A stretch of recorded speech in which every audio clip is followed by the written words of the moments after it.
Boxing Ego here. If you like this video, make sure you hit the like button and also subscribe to the channel and hit the bell icon on the top of your screen to get notified when the latest new content drops. 1. Showtime released their monster schedule and HBO has yet to respond. Stay tuned. What up, Fight World? It's your boy Ego and I'm back with some more boxing. Make sure you smash the like button. Also subscribe to the channel for the latest and greatest in boxing if you want to become part of the gang. Notification gang, please hit the bell icon. Shout out to the super chats, channel donations, the Venmo donations, and the Patreon family. We are working. Now, I posted this on my Instagram. You know, we almost at 80,000. So make sure you follow me at Boxing Ego on Instagram. And I wanted to make a video for my YouTube audience because I have some concerns as a boxing fan. And it's what the fuck has happened with HBO boxing, right? I understand that one particular year, 2016 maybe, I think they had some budget cuts and stuff like that, but it seems like most businesses at some point, like when they do restructures and they got to lay off a bunch of associates, they bounce back from that. You know what I mean? That's the whole purpose of doing those things. So here in 2018, I have yet to hear HBO respond to Showtime's massive calendar for the first half of 2018. Now, the reason this is important to me is because I don't just cover boxing as a journalist or a reporter. I mean, don't get it twisted. I go to the fights I want to go to, but I'm also a boxing fan. Before any of this, before YouTube, before covering fights and getting credential, I was just purely solely a fan. So if I'm not covering a fight live, then I'm a fan. Like, you know what I mean? I do my videos, I watch it from the crib, stuff like that. And I really have no reason to continue getting HBO as a subscription. I don't watch Ballers. I don't, like, they had All Eyes on Me movie. I already seen that in the theater. You know what I mean? So between Netflix and the movies I want, I just usually buy it on Blu-ray or whatnot. I don't really have a need to have HBO, but yet and still I keep it because I'm a boxing fan. And I'm just wondering, when are they going to respond? They did the same thing last year at Showtime. They're like, man, Broner Garcia, Keith Thurman and Danny Garcia, blah, blah, all these fights, and HBO just act like nothing happened, right? And there's some misconceptions when I posted this on Instagram. That's another reason why I want to make this video. So let's run through it real quick. Just look at the Showtime calendar of fights. February 17th, Danny Garcia versus Brandon Rios. I don't care what anyone says. Some people are mad at Danny Garcia. The fight stylistically should be a fun fight. And Danny Garcia is coming off of a loss. You got to be realistic. You know what I mean? Danny Garcia is not a champion. And for the under 30 crowd, he has a damn good resume. Full of Zab Judah, Lucas Matisse, Lamont Peterson, Keith Thurman now. You know what I mean? Mauricio Herrera. And I get it. I don't think Danny Garcia should have won versus Mauricio Herrera. I don't think he should have ever fought Rod Salka. We get that. That's bullshit. But at the end of the day, fans, they hold this and they want to forever cling to that. That doesn't take away from what the man's done. Beat Eric Morales twice, and I don't give a fuck about who's, oh, Eric Morales was old. Well, his old ass was a champion, and he's a legend. And then he got beat and knocked down in the first fight. Then he got spun around and knocked out in the second fight. So anyway, fast forward to the future so I don't get too derailed on my train of thought. Danny Garcia versus Brandon Rios should be a fun fight. Should be a fun fight, right? Where it's entertaining. And again, Danny Garcia, just like Keith Thurman, everyone, see, and this is the thing, and I'm trying not to get too distracted with this video, but this is the problem that I despise with boxing fans. The lack of consistency. See, Keith Thurman has a surgery and a long layoff, and Errol Spence is like constantly calling him out. I never said his first fight back, Thurman needs to fight Spence in that very first fight. I'm understanding, I'm realistic, I'm accepting of things like that. But see, you have pro Keith Thurman fans who will be like, yeah, let him come back. Keith Thurman beat Danny Garcia. You know what I mean? And he's the champion with 2 belts, so naturally people are going to want to fight him, right? but he beat Danny Garcia. And that's what fans do. And this is what I'm talking about with the lack of consistency.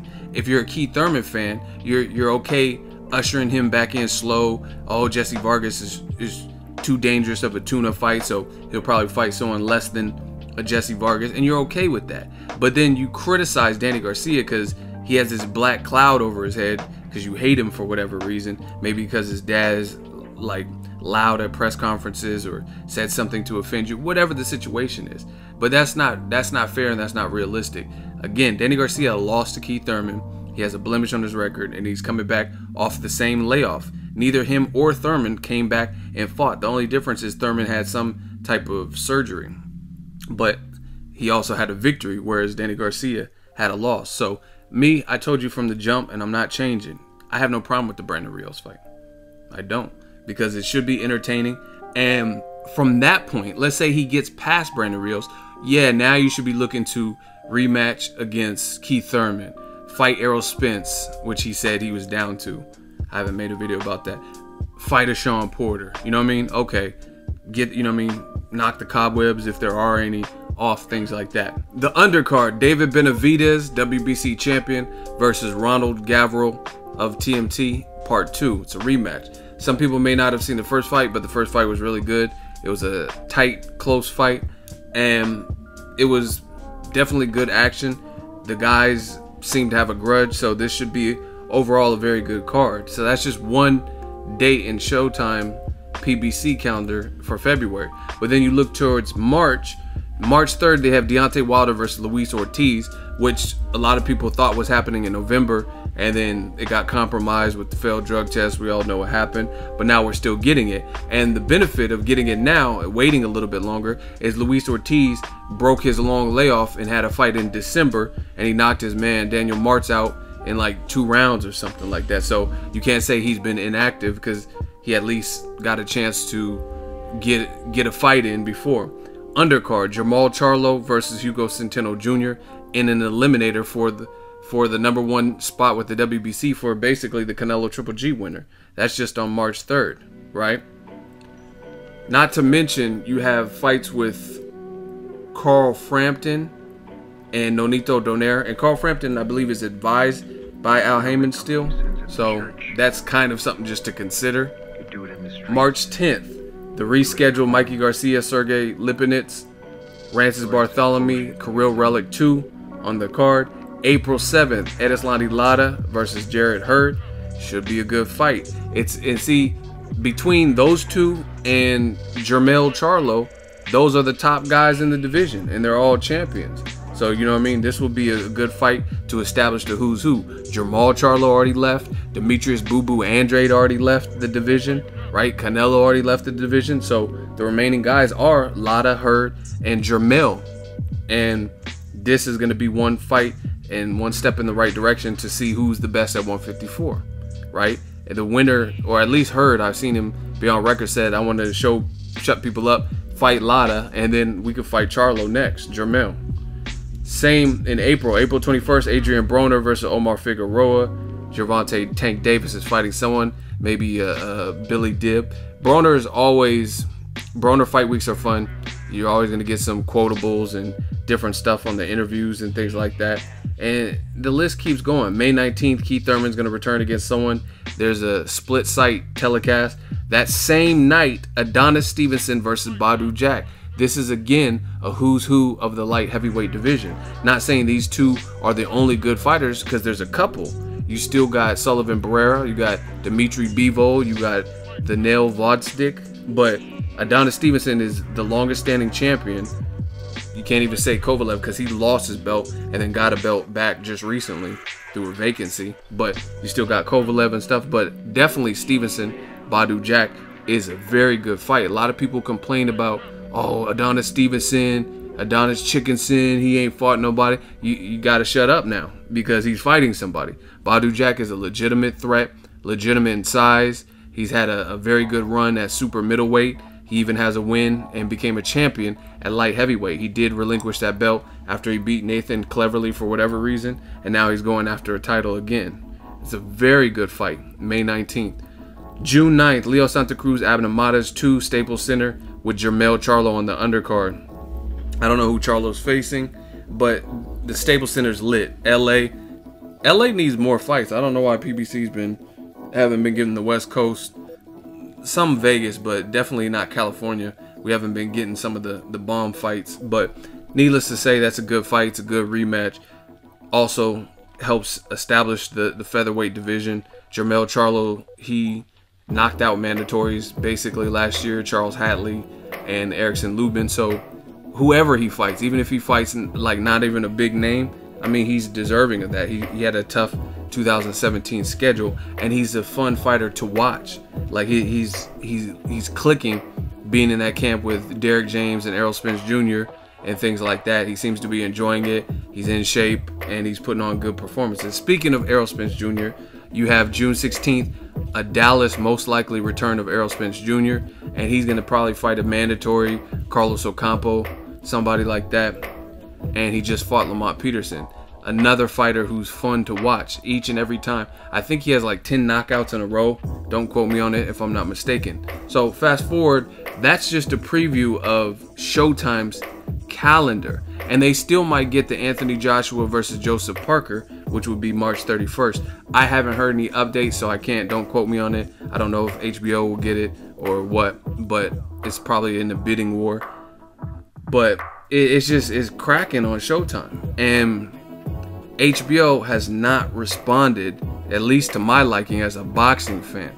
In fact, since this announcement dropped, the only fight that HBO has told us about that we didn't know about was Canelo versus Golovkin. But guess what? Oh, that's right. It's going to be on HBO pay-per-view, meaning if you have a regular HBO subscription, it doesn't matter. You're still going to have to pay and shell out the $60-$70 for Canelo Triple G pay-per-view. And I understand it. You know what I mean? Big fights, the fighters got to get paid to make the fight and the undercard and the location, venue fees and stuff like that. So certain fights have to be the logistics.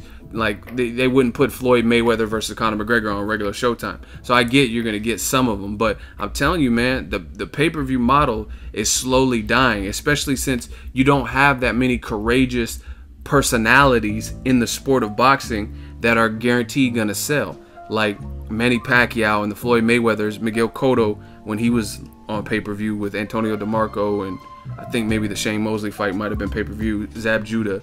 So there's not that many people that are as charismatic and ready-made for pay-per-view right now. Plus you have the idea of fans know how to stream, especially for the fights they don't really care about, and they're willing to do that. So you don't really see that. So you see the pay-per-view shit is kind of dying. And then on top of that, another part of HBO's demise, aside from PBC, is Bob Arum. Bob Arum is smart as a businessman. Whether you agree with him, whether you like him, don't like him, he's smart.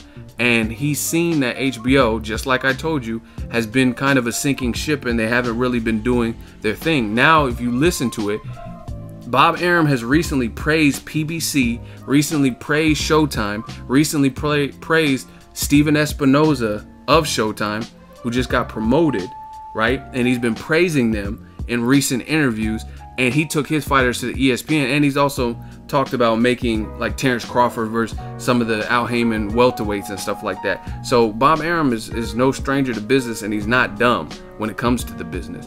He sees that HBO's the program, and he's also criticized Peter Nelson, I believe is his name, with HBO, and says he doesn't know what he's doing and he makes bad decisions.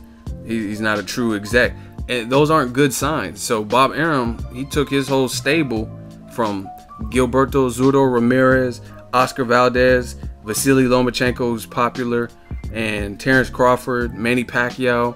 He kind of has joint ventures with like Jeff Horn and stuff like that, and he's taking them over to ESPN. That's where they've been fighting, and that's where it looks like they're going to continue fighting.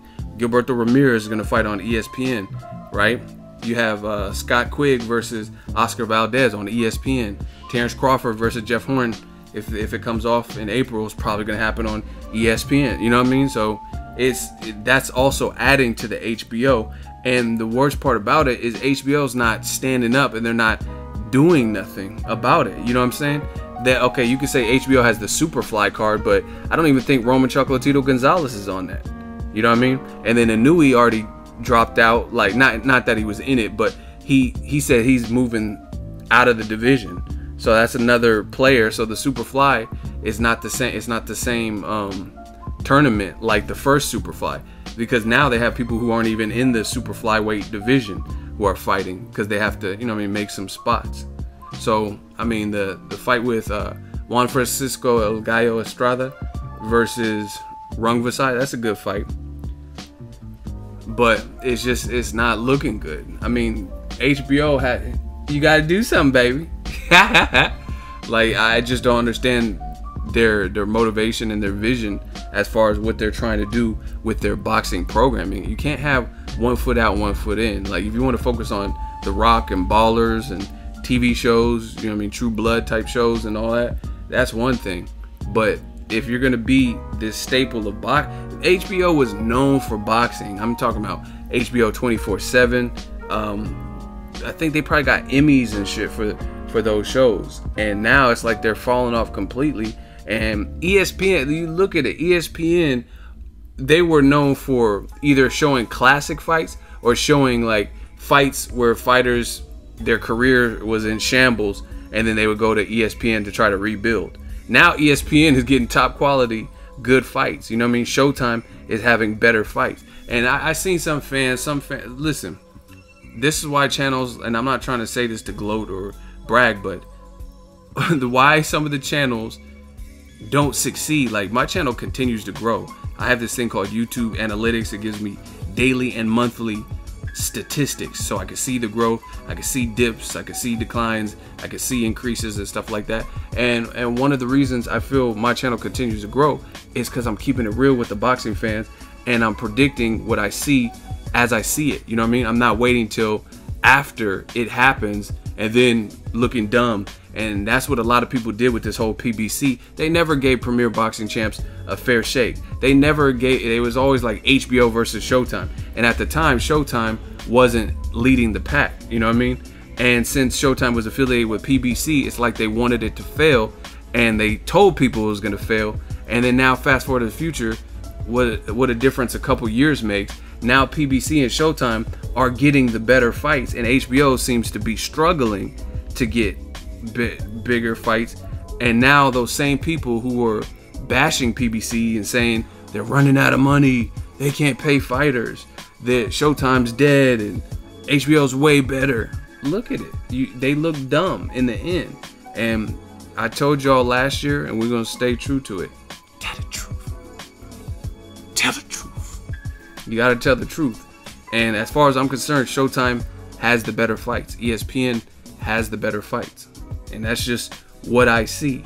Like, even if you look at like HBO, Sergey Kovalev just fought for a vacant title, yet he's the main event. Listen to this. He's the main event, and he's fighting a guy the world doesn't even know by and large. Like, true boxing fans don't know Igor Mikhelkin. Yet your co-main event, Sullivan Barrera versus Dimitri Bivol, is a fight that fans are checking for. That should be a good fight. So my thoughts are this: like, you got to think about who's running this program. Either A, make Sergey Kovalev, even though he's the bigger name, make him the co-main event and put the better fight as the main event, because at least it's the better fight and, you know what I mean, get the notoriety. Or, since Kovalev is a champion, and when you're shelling out the money or however it works with main events, make Kovalev fight one of the guys from the co-main event, which would both be better fights, instead of allowing a champion to fight a guy like Igor Mikhelkin and that's your main event. Why doesn't Kovalev fight Sullivan Barrera, right? Why doesn't he fight Dimitri Bivol and unify? Those would be better fights. You know what I'm saying? So either way, everyone always, oh, boxing's a business, but make that make sense. How is your main event less desired than your co-main event? And I can understand sometimes it probably happens. Like, let's say for me, Edeslandi Lara, when he fought Terrell Goucher, and then that was the main event, and I was more looking forward to Erickson Lubin versus Jermell Charlo. But it wasn't because Edeslandi Lara versus an undefeated Terrell Goucher was a bad fight. It's just me personally, I liked how Lubin was talking. I like how Charlo was acting. So, you know what I mean, I was looking forward to that fight. But this whole Kovalev, Igor Mikhelkin, that's one of your dates. That's one of your HBO dates. You don't have that many on regular HBO. You got Superfly, and you got that, and then you just recently had Lucas Matisse versus some dude sniffing coke or whatever herbal essence, whatever he had in the corner that the doctors took away and confiscated in the Kiram. And Lucas Matisse looked bad. He's an action star. Didn't look good for seven rounds. Then he suddenly gets this weird knockout in the 8th round. Whatever. It just looked weird. The Karam popped up like the fucking Undertaker after looking like he was out for the count and just jumps right up. Just the whole thing looked weird. Either way, the fight wasn't good, and the Jorge Linares undercard with Jesta didn't really deliver either. And that's HBO's first calendar fight, their first big fight. You know what I mean? And we're not talking about Showtime. They got some, like Junior Yonan is fighting tomorrow. I'm sure Clarissa Shields will be back on the network. They were supposed to have Devin Haney, but his opponent had visa problems, right? So this is just, I'm talking about like the blockbuster calendar fights on Showtime. I'm not talking about the other battles, like I said, like Clarissa Shields and stuff like that. But it's like they gotta do something. David Lemieux didn't look good in his last fight, so it's not like, who are you gonna bring him back to fight? You know what I'm saying? It's just, I don't know. To me, it's not looking good for HBO. But part of it is their decision making. You know what I mean? You made Lucas Matisse versus a relatively unknown Karam guy. You know what I mean? I'm sure. What about Lucas Matisse versus Speedy Ellis? That probably would have been a better fight. Would have proved more because Ellis is ranked in the sanctioning bodies. It's just like, I don't understand the concept of what HBO is doing with their regular boxing programming, and they got to do something. They haven't really, to me, responded. And I understand that Showtime and the PBC side of things have this big stable of fighters, but you got to work with what you have. Like I said, using the Kovalev example, okay, you have Kovalev that's still on your network, Sullivan Barrera is fighting on your network, and Dimitri Bivol. So Kovalev should fight Bivol. Kovalev should fight Sullivan Barrera. Put up the budget for that. You know what I'm saying? I mean, Kovalev versus Dimitri Bivol, great unification, and then put Sullivan Barrera in there with, you know what I mean, maybe a top 10 guy, and then maybe the winner of that's an eliminator or something, and they get the winner of Kovalev Bivol, something like that. Or Kovalev versus Barrera and pay him something where it's not peanuts, where he's gonna take the fight, because it sounds like that's why Barrera hasn't taken the fight. So HBO got to work out their budget and stuff, because they're getting slaughtered. They no longer have Klitschko. It's just, and then like I said, Bob Arum took his fighters. I don't understand the vision. You know what I mean? And like I said, with the Lucas Matisse, Jorge Linares card, they weren't really off to a good start at all, because that card didn't really deliver. In fact, I had a lot more fun with the Errol Spence, Lamont Peterson, Robert Easter, Javier Fortuna card than I did watching the fight. And like, I even noticed, do you notice no one really, I didn't see, I mean, I don't just live on YouTube, but I didn't really see anyone make post-fight videos. Normally on my feed after a big fight, you'll see people make post-fight videos and it'll show up on your homepage. I didn't see anyone on my homepage for that Lucas Matisse Karam fight.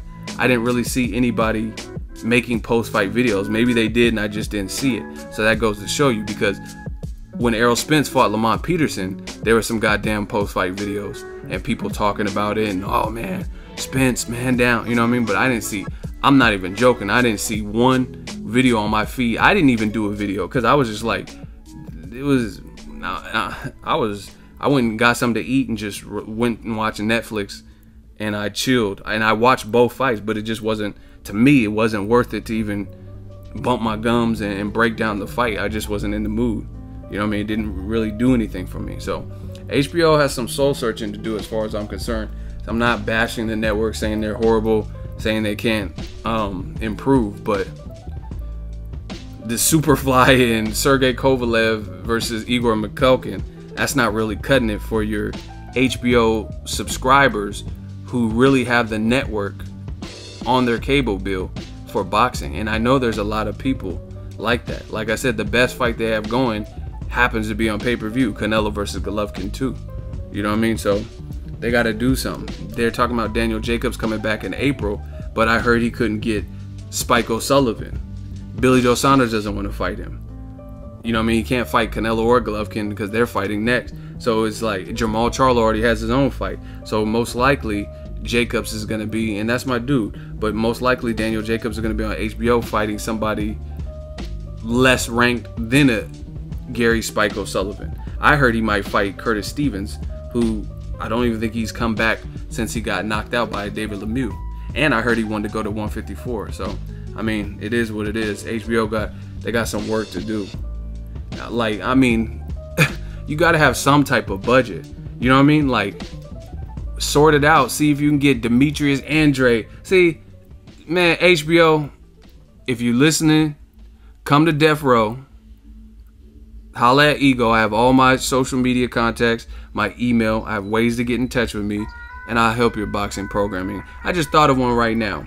Demetrius Andrade versus Daniel Jacobs. Make it happen. Make it worth both of their while to the point where they take the fight.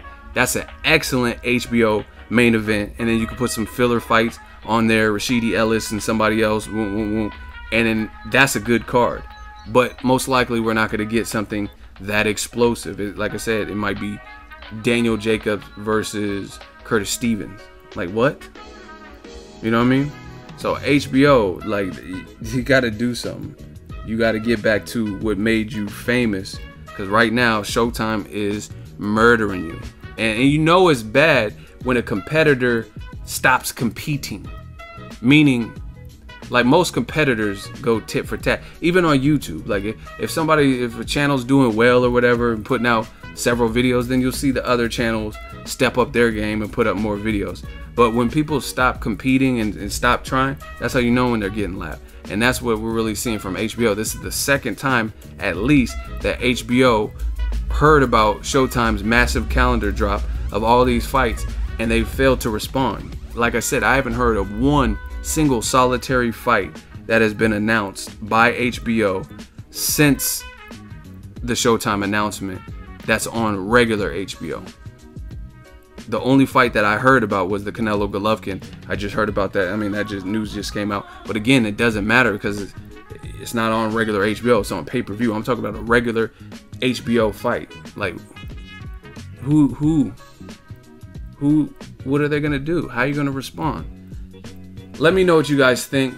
Drop your thoughts in the comment section. Make sure you smash the like button. As always, hate, comment, and subscribe. Till next video is Ego signing off. So if you enjoyed this video and want more content like this on the channel, you can show your appreciation by going to the PayPal donate button or the YouTube support button, and you can donate any amount that you feel is equivalent to the value of this video. Much more to come. Thank you guys for your support. Boxing Ego, the future of boxing.